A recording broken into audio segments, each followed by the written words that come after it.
बोल होते कि तोर बोल होते जान नहीं पारू थे ये ता बोरा होते मोरा पोतरा भुक्ता को पोतरा तो लागा नहीं रे आजा बोलू ना को भूखा सोते ये ललित खराब था कि हम नोनी को भुका के मुई चांदू का पोतरा ये खराब भूलिया एक पोतरा मुई तमर घर पाखरटा सुविधा है बातते हमर गांव रे पैन पुना के देवी है ये बारो सब को दात है गांव में पोया पोतरा के ई बाबू के ये का हां ये माना को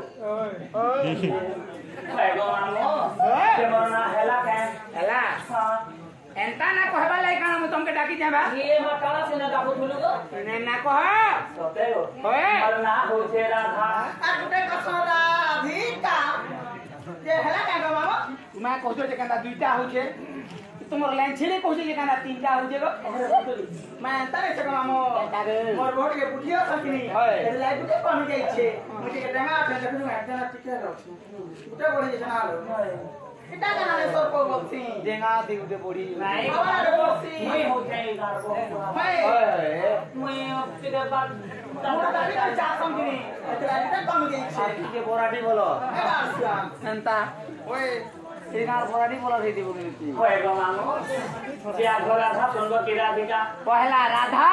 हां तार परे परे राधिका सोते गो मानो हां ये मानो ओए हम एक